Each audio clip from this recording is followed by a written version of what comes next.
Eh bien bonjour YouTube, pour ce nouvel épisode de Que se passe-t-il dans ton club. Aujourd'hui on est avec Vicente qui va nous présenter le Borussia Dortmund, un très bon club de la Ruhr du côté de l'Allemagne. Je te laisse rapidement te présenter, cher Vicente.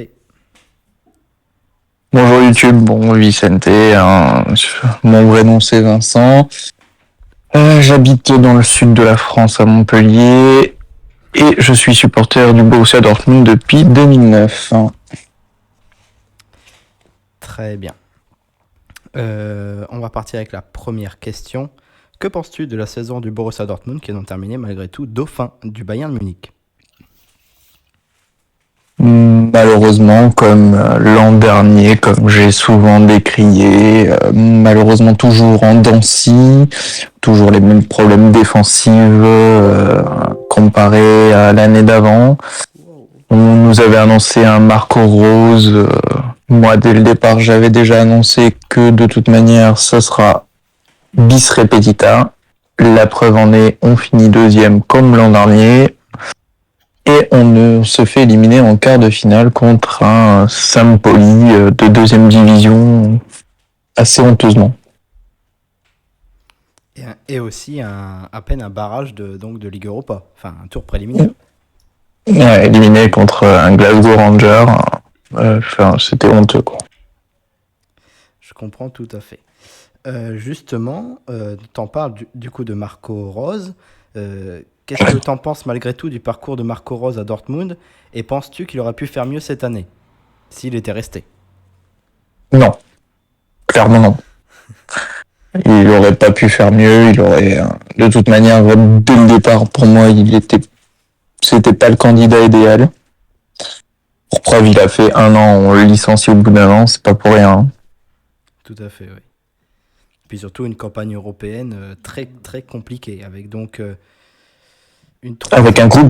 groupe, avec un groupe quand même qui était abordable. Oui, enfin un groupe abordable, mais homogène aussi.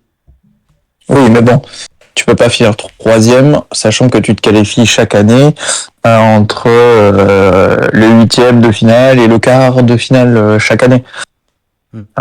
Tu peux pas te permettre dans un groupe homogène de te faire éliminer comme tu t'es fait éliminer en finissant troisième honteusement, en t'ayant pris des raclés contre l'Ajax à l'aller et au retour. Bon, au retour, c'est vrai que le match est quand même plutôt bien volé par l'arbitrage, mais là-dessus, on va pas revenir dessus. Voilà, non, pour moi, j'espère que cette année, ça ira mieux. Et donc, comment tu peux expliquer cette élimination surprise et aussi donc en barrage de Ligue Europa contre le futur finaliste? Très simple, hein. Un Marco Rose qui est pas bon, qui a pas donné satisfaction à ses joueurs et a pas fait d'évolution au niveau de ses joueurs. Euh, il a essayé des choses, c'est vite tombé à l'eau et on est après, ça a coulé et derrière ça n'a pas suivi. Donc malheureusement, on pouvait pas continuer avec lui. C'est quasi sûr que c'était le gros problème, le gros point noir. Et l'autre point noir, c'était Haaland qui était déjà sur les perspectives de départ. Ok, ok, très bien. Donc justement, tu en parles du départ de Erling Haaland du côté de Manchester City. Est-ce qu'il va faire mal à cette équipe de Dortmund pour la saison à venir? Euh, oui et non. Oui, parce que on perd un serial buteur et on le vend un potentiel champion d'Europe et champion de Première Ligue. Mais le souci étant, c'est qu'on avait une Haaland de dépendance. Tout à fait, oui. C'est-à-dire qu'on comptait que sur lui pour les buts. Là, lors d'aujourd'hui, on voit en ce début de saison que on arrive à marquer sans lui. Donc c'est une preuve que en fait le Erling Haaland était d'un un avantage parce que voilà, il pouvait marquer dès qu'il avait la balle, c'était quasi sûr qu'il pouvait marquer. Mais d'un autre côté, on perdait l'esprit collectif et là, lors d'aujourd'hui, on est sur un esprit collectif et sur un esprit qui est quand on le regarde bien, dans le pressing, dans le mouiller le maillot, le vrai terme de mouiller le maillot, on retrouve cet élan à Dortmund qui était plus depuis un moment, des pressings hauts qu'on n'avait pas, des structures à l'arrière un petit peu mieux configurées, en ayant l'arrivée de Schlotterbeck qui est très très impressionnant. Donc pour moi, pour l'instant, je suis plutôt ravi du départ de Dortmund. Départ de Haaland. Oui, le départ d'Haaland, ça me dérange guère. Très bien. Numériquement, le remplaçant de Erling Haaland, c'est Sébastien Haller, l'ancien attaquant de l'Ajax. Déjà, qu'en penses-tu de cette arrivée? Mais du coup, à cause de problèmes médicaux que l'on sait évidemment, Dortmund a recruté un autre attaquant, Anthony Modeste. Que penses-tu de Modeste et est-ce que tu aurais recruté quelqu'un d'autre à sa place? Oula.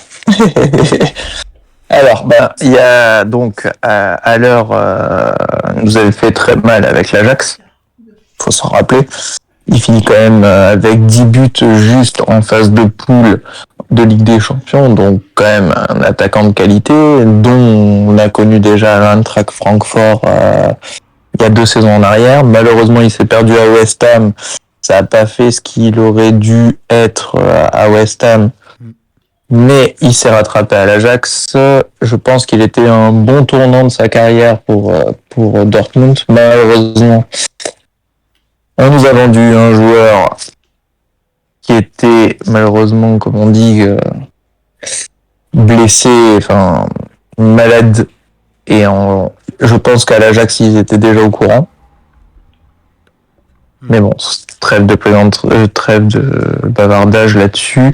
Alors, sur Modeste, moi, je n'aurais pas pris ce joueur au départ. Après, il faut savoir que Modeste a quand même fait que Cologne finit 7e en Bundesliga, qui est pas mal comparé à l'année d'avant où il se sauve contre Kiel en barrage.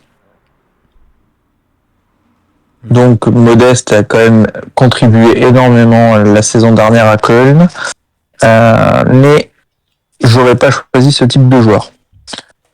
Premièrement, c'est quand même un joueur qui est ça allait plus trop avec Cologne parce que monsieur voulait une augmentation et qu'on ne voulait pas lui donner. Donc déjà, ça faisait quelques caprices. J'ai peur en arrivant à Dortmund que ce genre de comportement le refait pareil, sachant que c'est une solution de remplacement. Ça nous a coûté 5 millions. C'est pas très cher, mais 6 millions à l'année en termes de salaire. Je trouve ça énorme pour un joueur qui est, entre guillemets, moyen. Moi, sur la recrue, si ça aurait été personnel, je pense que j'aurais été plutôt chercher un Jonathan Burkhardt à Mainz, qui est plutôt un jeune attaquant allemand, pour redonner un peu de présence en attaque allemande dans un club allemand. Je trouve ça plutôt joli dans un grand club d'Europe.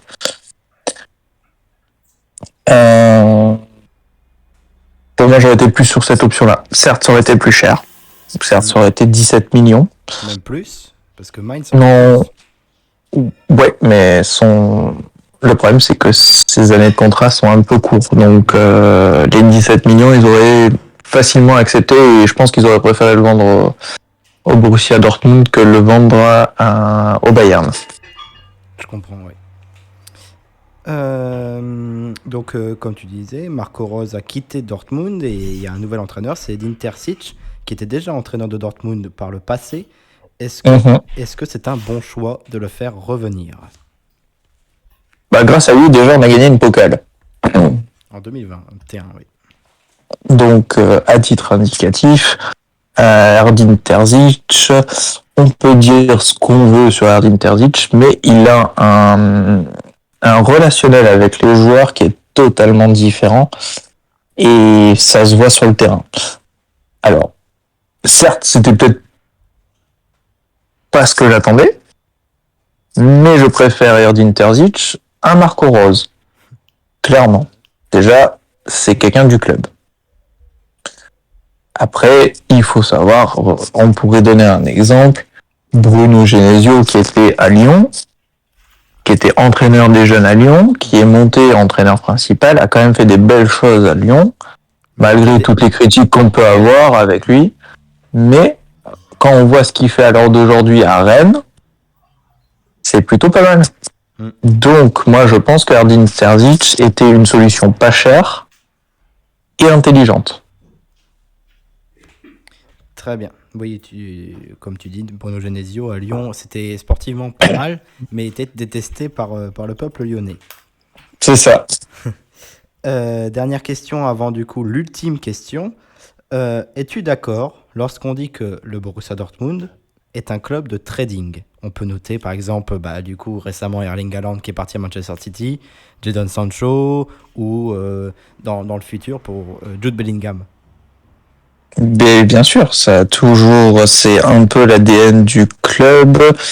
Même si moi, dans mon esprit, j'aimerais que le Borussia Dortmund ne soit pas le tremplin de tous les meilleurs joueurs, mais qu'on garde nos meilleurs joueurs. Mais c'est sûr que oui, le trading, la preuve, Monaco avait suivi et appelé ça le projet Dortmund. C'est-à-dire de faire du trading comme Dortmund fait très souvent, acheter des joueurs, les faire évoluer et les vendre à des sommes astronomiques. Oui, tu as plusieurs exemples. Jadon Sancho a acheté 7 millions, vendu, je crois, 70 millions à Manchester United. 85. 85 à Manchester United. Voilà la plus-value. Ousmane Dembélé a acheté 15 millions à Rennes, vendu 150 millions au Barça. Oui.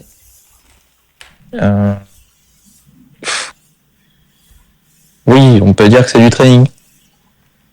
Et est-ce que ça nuit pas à la progression du club? Si, clairement. Parce que, Mais l'avantage, après, Dortmund essaye de se renouveler assez souvent. Mais le jour où on changera de stratégie à de garder des joueurs qui pourraient... certes, on les garde, mais peut-être quelques années de plus et pas ce laps de temps de 1, 2, 3 ans, plutôt 5, 6 ans, c'est plutôt pas mal. Mais voilà, ouais, pour l'instant, on reste là-dessus.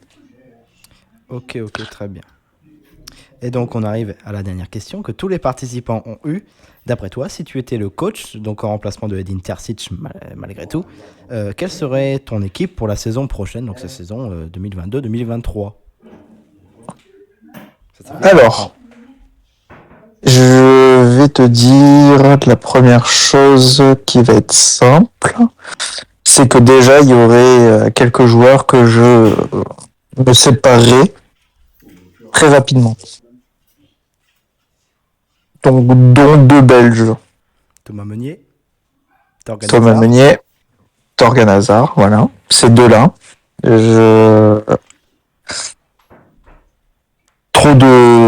Trop d'erreurs,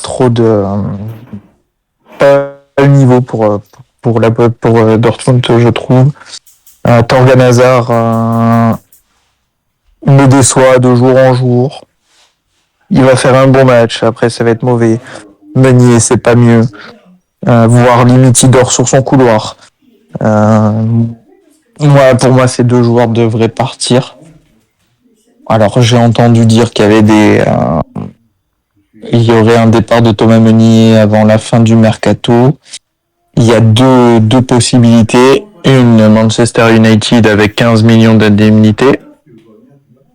La deuxième, qui, elle, m'intéresserait, comme tout bon joueur, un échange entre le Barça, entre Sergio Dest et Thomas Meunier. Et je pense que cette idée-là serait plutôt pas mal, surtout qu'un bon Sergio Dest qui est quand même très rapide sur le côté me rappellerait un petit Achraf Hakimi qui était très bon à Dortmund, qui est même très bon au Paris Saint-Germain, soyons honnêtes. Oui. Pour moi, voilà, ce type de joueur. Euh, Ensuite, moi, j'irai chercher, comme j'avais dit tout à l'heure, Jonathan Burkhardt. J'irai chercher dans les clubs allemands, il y a plein de joueurs à aller chercher. On va perdre Bellingham à la fin de la saison. Moi, je me pencherai sur un joueur qui joue à Augsbourg, qui a fait déjà une très bonne première saison à Augsbourg, qui va faire une deuxième très bonne saison à Augsbourg, et c'est Niklas Dorsch. Pour moi, ce pourrait être une très très bonne relève au Borussia Dortmund. Pour moi, je pense que pour pallier le départ de Thorgan Hazard de ma part, j'irai chercher un deuxième joueur à Augsbourg, malheureusement blessé en début de saison. On ne sait pas jusqu'à quand, mais un Ruben Vargas, un peu vif, il me rappelle un petit peu Jadon Sancho sur son côté droit, mais là c'est côté gauche. Malheureusement, Rafa Guerreiro fait du bien et du mal aussi, donc moi je pense qu'il faudrait peut-être tourner la page de Guerreiro. Malheureusement, ça ne se fera pas parce que malheureusement, le joueur qui aurait dû être assigné à Leipzig, c'était David Raum. Après, bon, je pourrais refaire le catalogue de tout le Borussia. Ça serait, pour moi, Kobel restera gardien et pour moi un très bel avenir au Borussia Dortmund, et on voit son évolution qui devient de plus en plus fort. Pour moi, Niklas Süle avec Schlotterbeck font une bonne charnière centrale. Bon, malheureusement, Süle est blessé pendant une semaine, encore un mois. On va le retrouver normalement à la 4e journée. Milieu de terrain, Mahmoud Daoud revient au devant de la scène. Bizarrement, Erdin Terzic revient. Mahmoud Daoud redevient titulaire. Je pense que son point clé, il est là.